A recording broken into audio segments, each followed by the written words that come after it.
సంవత్సరం సంపద బాగా సృష్టిస్తున్న రాష్ట్రం, సంపద బాగా పెరుగుతున్న రాష్ట్రం కూడా మనది.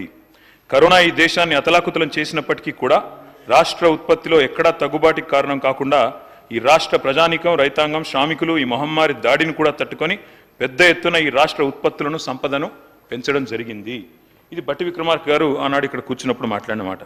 కానీ ఏమవుతుందో అధ్యక్ష, అక్కడ కూర్చోగానే స్వరం మారిపోతుంది, అక్కడ కూర్చోగానే మరి మాట కూడా మారింది అధ్యక్ష. అయినప్పటికీ వారు ఏం చెప్పినా వారు ఇచ్చిన బుక్కే అధ్యక్ష ఇది, తెలంగాణ సోషియో ఎకనామిక్ అవుట్లుక్. ఇందులో చాలా చక్కగా అన్ని విషయాలు వివరంగా చెప్పారు అధ్యక్ష. గౌరవ కొత్త సభ్యులందరూ కూడా దయచేసి దీన్ని చూడాలని చెప్పి కూడా నేను వారికి విజ్ఞప్తి చేస్తా ఉన్నాను. ఎందుకంటే ఇందులో బడ్జెట్ స్పీచ్లో ఏం చెప్పినా ఇందులో వాస్తవాలు బయటపడ్డాయి. Despite economic hurdles, page number 3 sir. The state's strategic sectors continue to contribute to its economic dynamism. This resilience is bolstered by proactive government policies that attract investments, stimulate employment and foster innovation. ఇది మరి తెలంగాణ రాష్ట్రం యొక్క అభివృద్ధి గురించి మీ ప్రభుత్వమే ఈ socio economic అవుట్లుక్లో చెప్పిన మాట. దాంతోపాటు అధ్యక్ష చాలా చక్కగా చెప్పారు. పేజ్ నెంబర్ 15లో Telangana's gross state domestic product at current prices is 14.64 lakh crore. అంటే 4 లక్షల కోట్ల నుంచి 2014లో మన రాష్ట్ర సంపద 14,64,000 కోట్లకు ఎదిగిందని చెప్పి వారు ఇచ్చిన సోషియో ఎకనామిక్ అవుట్లుక్లోనే చెప్పారు. అదేవిధంగా ఇంకొక మాట చెప్పారు అధ్యక్ష. In 23-24 the per capita income at current prices in Telangana is 3.47 lakhs, which is 1.64 lakh higher than the national per capita income in 2023-24, which makes it the largest state with the highest per capita income in the entire country. ఇది కూడా వారే చెప్పారు. దాంతో పాటు ఇంకొక మాట కూడా చెప్పారు అధ్యక్ష, అది కూడా చెప్తాను. ఇంకొక మాట కూడా చెప్పారు. Over the years Telangana's contribution to India's GDP has shown a steady increase. Telangana's contribution 2014లో ఎంత అధ్యక్ష భారతదేశానికి జీడిపి కాంట్రిబ్యూషన్? కేవలం 4.1%. కానీ ఈరోజు అధ్యక్ష వారిచ్చిన సోషియో ఎకనామిక్ అవుట్లుక్ ప్రకారమే Telangana accounted for 5% of India's GDP in the year 2023-24. అంటే 4.1% నుంచి 5%కి పెరిగింది అని చెప్పి జీడిపి కాంట్రిబ్యూషన్ ఆఫ్ తెలంగాణ. అంటే తెలంగాణ భారతదేశాన్ని సాకుతున్న రాష్ట్రాల్లో మొన్న మా మిత్రులు శ్రీధర్ బాబు గారు కూడా చెప్పారు, Telangana is a contributing state, we are economic engine అని చెప్పి వారు కూడా చక్కగా చెప్పారు. అందుకే వారిని నేను అభినందిస్తా ఉన్నా. ఎందుకంటే రాష్ట్రం యొక్క పురోగతి విషయంలో వాస్తవాలు బయటపెట్టినందుకు, వాస్తవాలు చెప్పినందుకు వారిని నేను మనసారా అభినందిస్తా ఉన్నా. అధ్యక్ష, ఒకటి వాస్తవం, ఉద్యమాలతో ఉదయించిన తెలంగాణ ఇవాళ ఉజ్వల తెలంగాణగా వెలుగుతున్నది అనే మాట వాస్తవం. దీనిలో ఎవరికి రెండో అభిప్రాయం ఉండాల్సిన అవసరం లేదు. ఎందుకంటే ఎలక్షన్లు అయిపోయినాయి, అసెంబ్లీ ఎన్నికలు అయిపోయినాయి, పార్లమెంట్ ఎన్నికలు అయిపోయినాయి. ఇంకా 4.5 ఏళ్ల పాటు చక్కగా కలిసిమెలిసి పనిచేసుకునే అవకాశం ఉంది. నేను వారికి మనస్ఫూర్తిగా నేను కూడా నిండు మనసుతో ఆశీర్వదిస్తా ఉన్నా అధ్యక్ష, అభినందిస్తా ఉన్నా. ఎందుకంటే వయసులో చిన్నవాడినే కావచ్చు, కానీ నేను వారిని అభినందిస్తా ఉన్నా. ఎందుకు? మీకు ఇవాళ ప్రజలు అవకాశం ఇచ్చారు. 10 ఏళ్ళు మాకు ఇక్కడ అవకాశం ఇచ్చినారు అక్కడ. ఆ తర్వాత మేము డిసెంబర్ 3 నాడే చెప్పాము అధ్యక్ష, 10 ఏళ్ళు మాకు ప్రభుత్వం ఇచ్చిన ప్రజలకు రుణపడి ఉంటాం, వారికి శతదా సర్వదా వారికి ధన్యవాదాలు. అదేవిధంగా ఇవాళ కొత్త పాత్ర ఇచ్చారు ప్రజలు మాకు. ఒక నిర్మాణాత్మకమైన ప్రతిపక్షంగా, ఒక కన్స్ట్రక్టివ్ ఆపోజిషన్గా, ఈ రాష్ట్రం కోసం పుట్టిన పార్టీగా తప్పకుండా ఈ రాష్ట్ర బాగులు కోరుతూ, ఈ రాష్ట్ర ప్రజల బాగు కోరుతూ మీరు తీసుకునే ప్రతి నిర్ణయానికి మా మద్దతు, మా స్వాగతం ఉంటుంది. కన్స్ట్రక్టివ్ నిర్ణయాలకు తప్పకుండా స్వాగతిస్తాం. ఈరోజు మీరు బిల్లు తెస్తున్నారు స్కిల్ డెవలప్మెంట్ మీద, స్కిల్ యూనివర్సిటీ మీద, తప్పకుండా స్వాగతిస్తాం అధ్యక్ష. ఆ రకంగా అధ్యక్ష నేను వారికి చేసే విజ్ఞప్తి, దయచేసి let us not indulge in politics and curse our own state అధ్యక్ష. కానీ అధ్యక్ష వాస్తవాలు ఒక్కసారి మాట్లాడుకుంటే, అప్రాప్రియేషన్లోకి వస్తే అధ్యక్ష ఏం చెప్పారు అధ్యక్ష? చాలా మాటలు చెప్పారు.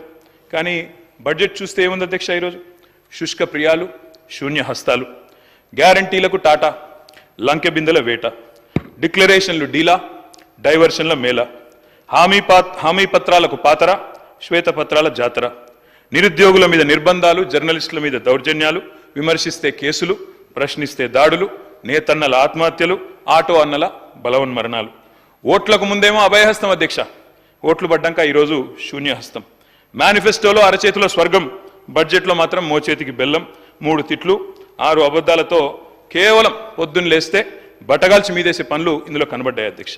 ఇవాళ వారు అన్నారు అధ్యక్ష, దివాలా తీసిన రాష్ట్రం ఒక క్యాన్సర్ పేషెంట్ మాదిరిగా, ఎయిడ్స్ పేషెంట్ మాదిరిగా అని మాట్లాడారు. దయచేసి ఇది సరైన పద్ధతి కాదు. మా మీద కోపం ఉంటే మాట్లాడండి, విమర్శించండి, ఇబ్బంది లేదు. కానీ రాష్ట్రాన్ని ఖర్చు చేయడం అనేది మనకు మంచిది కాదు. ఉద్యమాలతో ఉదయించిన తెలంగాణ, తప్పకుండా ఈరోజు ఉజ్వల తెలంగాణ ఎదిగిన మాట వాస్తవం. దాన్ని మనందరం కూడా అభినందిద్దాం. 10 ఏళ్ల ప్రస్థానంలో ఇవాళ స్వరాష్ట్రం స్వంత కాళ్ళ మీద నిటారుగా నిలబడ్డది అధ్యక్ష. విఫల రాష్ట్రం అవుతుందని శాపనార్థాలు పెట్టిన వాళ్ళందరి శాపాలను తట్టుకొని సవాళ్ళను అధిగమించి ఇవాళ తెలంగాణ ఒక విజయవంతమైన స్టేట్గా సిరి సంపదలతో భారతదేశం భాగ్యరేఖలు మార్చే అగ్రగామి రాష్ట్రాల సరసన నిలబడి ఉండడం మనందరికీ గర్వకారణం తెలంగాణ బిడ్డలుగా. అధ్యక్ష, ఇవాళ కొన్ని ప్రచారాలు జరుగుతూ ఉన్నాయి. దివ్యంగా ఉన్న రాష్ట్రాన్ని దివాలా తీసిందని ప్రచారం చేస్తూ ఉన్నారు. ఆస్తులు దండిగా ఉన్న రాష్ట్రాన్ని అప్పులో ఊబిలో ఉందని చెప్పి తప్పుడు ప్రచారం చేస్తున్నారు. ఇది నిజంగా కూడా దురదృష్టకరం. మీరు చేస్తున్న ప్రచారం శుద్ధ తప్పు అని నేను చెప్పట్లేదు అధ్యక్ష, మీ సోషియో ఎకనామిక్ అవుట్లుకే చెప్తా ఉంది. మీ సోషియో ఎకనామిక్ అవుట్లుక్ ఏదైతే మీరే రేవంత్ రెడ్డి గారు ముఖ్యమంత్రి గారు అదేవిధంగా ఉప ముఖ్యమంత్రి గారి ముఖ చిత్రంతో వేసిన సోషియో ఎకనామిక్ అవుట్లుకే మీరు చేస్తున్న ప్రచారం శుద్ధ తప్పు అని చెప్తా ఉంది. మీరు మాటలతో మసిబూసి మారేడికాయ చేసే ప్రయత్నం చేస్తూ ఉన్నారు, కానీ అంకెలు అబద్ధాలు ఆడవు అధ్యక్ష. ఆర్బీఐ గణాంకాలు, ఇది నా సొంత కవిత్వం కాదు, ప్రభుత్వం యొక్క లెక్కలు కాదు, RBI controller and auditor general యొక్క గణాంకాలు, అవి నిజాలను కూడా నిగ్గు తెలుస్తూ ఉన్నాయి. అధ్యక్ష, నేను ఈరోజు మీ ముందు ప్రజెంట్ చేస్తాను అధ్యక్ష. సోషియో ఎకనామిక్ అవుట్లుక్లోనే పక్క పేజీల్లోనే పరస్పర విరుద్ధమైన మరి ఇవాళ వాస్తవ పరిస్థితులు వాటిని బయట పెడతా ఉన్నాయి. గందరగోళం సృష్టించే ప్రయత్నం మీరు చేశారు, కానీ సత్యాల మీద ముసుగులేయడం అంత సులభం కాదు అధ్యక్ష. అధ్యక్ష, ఇక్కడ నేను మీకు 2-3 విషయాలు చెప్పాలి అధ్యక్ష. ఈరోజు డెవలప్మెంట్ ఎక్స్పెండిచర్ పరంగా తీసుకుంటే అధ్యక్ష, భారతదేశంలోనే మీరిచ్చిన సోషియో ఎకనామిక్ అవుట్లుక్లోనే ఉంది, ఇది స్పష్టంగా ఉంది. Telangana is the top state in the country with 74%. ఇది నాది కాదు అధ్యక్ష, డెవలప్మెంట్ ఎక్స్పెండిచర్లో అగ్రభాగాన ఉన్నామన్న మాట మీరు సోషియో ఎకనామిక్ అవుట్లుక్లో మీరే చెప్పారు. ఆర్బీఐ లెక్కలను మీరే ఇందులో కోట్ చేశారు అధ్యక్ష. తర్వాత మీరు ఇంకొక మాట చెప్పారు అధ్యక్ష, ఏమంటారు, జీతాలకు పైసలు లేవు, అప్పులు తీర్చడానికి అప్పులు చేస్తున్నాము, వడ్డీల భారం కూడా ఎక్కువైంది అని చెప్పి మీరు చెప్పారు. కానీ వాస్తవం ఏంది అధ్యక్ష? వాస్తవం ఏంది అంటే అధ్యక్ష, there is something called as committed expenditure. Committed expenditure అంటే ఏంది అధ్యక్ష అంటే, ఆర్థిక మంత్రి గారికి మొత్తం తెలుసు అధ్యక్ష, తెలిసి కూడా వారు సభను తప్పుదోవ పట్టించే ప్రయత్నం చేశారు. ఆ కమిటెడ్ ఎక్స్పెండిచర్ అంటే salaries, pensions and interest payments, ఈ 3 కలిపితే కమిటెడ్ ఎక్స్పెండిచర్. కమిటెడ్ ఎక్స్పెండిచర్ విషయంలో అధ్యక్ష, వారి దృష్టికి అదేవిధంగా గౌరవ సభ్యుల దృష్టికి కూడా నేను తీసుకొచ్చేది, ప్రజల దృష్టికి కూడా నేను తీసుకొచ్చేది ఏమంటే, మనము చాలా స్పష్టంగా భారతదేశంలోని ఇతర రాష్ట్రాలతో పోలిస్తే చాలా చక్కటి పరిస్థితిలో ఉన్నమాట వాస్తవం అధ్యక్ష. మీ ముందు నేను ప్రజెంట్ చేస్తాను, ఎందుకంటే ఇది మీ బుక్కే కాబట్టి మీ బుక్లోంచే చెప్తాను అధ్యక్ష. కమిటెడ్ ఎక్స్పెండిచర్ విషయానికి వస్తే, మనం ఈరోజు కొన్ని ఏ రాష్ట్రాల సరసన ఉన్నాం అధ్యక్ష? స్టేట్ వైజ్ డెవలప్మెంట్ ఎక్స్పెండిచర్లోనేమో అగ్రభాగాన ఉన్నాం, 74% ఇవాళ డెవలప్మెంట్ ఎక్స్పెండిచర్ మీద ఖర్చు పెడుతున్నామని మీరే చెప్తున్నారు. అదేవిధంగా అధ్యక్ష, కమిటెడ్ ఎక్స్పెండిచర్లో మనం కమిటెడ్ ఎక్స్పెండిచర్ అంటే ₹1 మీరు జీతాలు, భత్యాలు, పెన్షన్లు అదేవిధంగా వడ్డీ చెల్లింపులు మితి కడితే అది పోతే రూపాయిలో మనకు 47 పైసలు రూపాయలు దానికి పోతున్నాయి అధ్యక్ష, జీతాలకు, భత్యాలకు, పెన్షన్లకు, అదేవిధంగా మనకి మితి కట్టేందుకు ఇంట్రెస్ట్కు. మిగిలిన 53 పైసలు అవైలబుల్ ఉన్నాయి ప్రభుత్వానికి డెవలప్మెంట్ చేయడానికి అనేది కమిటెడ్ ఎక్స్పెండిచర్లో కనబడతా ఉంది. అంటే ఓవరాల్గా చూసుకుంటే ఎక్కడున్నాం అధ్యక్ష మనం?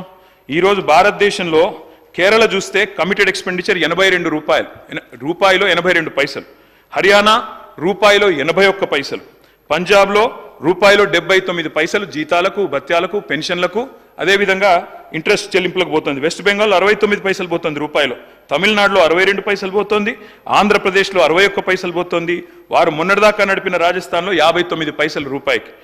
దేశ సగటు జాతీయ యావరేజ్ ఎంత అధ్యక్ష? కమిటెడ్ ఎక్స్పెండిచర్ 56 పైసలు. అంటే మొత్తంగా రూపాయి ఆదాయం వస్తే అందులో 56 పైసలు జాతీయ సగటు కమిటెడ్ ఎక్స్పెండిచర్. కానీ తెలంగాణ ఎంత అధ్యక్ష? 47. అత్యల్పంగా ఉన్న రాష్ట్రాల్లో టాప్ 4లో తెలంగాణ ఉంది. దీన్ని మీరు తిమ్మిని బమ్మిని చేసి మోసం చేసే ప్రయత్నం చేస్తామంటే కుదరదనే మాట కూడా నేను వారికి విజ్ఞప్తి చేస్తా ఉన్నా అధ్యక్ష. ఇంకొక మాట కూడా చెప్పాలి అధ్యక్ష, ఇవాళ వడ్డీల కోసం, జీతాల కోసం పైసలు జాలట్లేదు అనే మాట వారు మాట్లాడుతూ ఉన్నారు అధ్యక్ష. ఒక్క మాట వారికి నేను చేసే విజ్ఞప్తి, మీరు పరస్పర విరుద్ధమైన వ్యాఖ్యలు చేశారని నేను చెప్పాను. 47 పేజీలో సోషియో ఎకనామిక్ అవుట్లుక్లో మీరే చెప్పారు హయ్యర్ ఫిజికల్ స్ట్రెస్ ఉంది, 47 ఉంది కమిటెడ్ ఎక్స్పెండిచర్, దానివల్ల ఫిజికల్ స్ట్రెస్ ఉందని చెప్పారు. కానీ 44 పేజీలో మీరు చెప్పిన మాటలో అక్కడ మీరు చెప్పారు డెవలప్మెంట్ ఎక్స్పెండిచర్లో Telangana top in the country 74% అని మీరే చెప్తా ఉన్నారు. What is right? Committed expenditure తక్కువ ఉంది అయినా ఎక్కువ ఫిజికల్ స్ట్రెస్ ఉందని మీరు చెప్పిన మాట కరెక్టా, లేదా డెవలప్మెంట్ ఎక్స్పెండిచర్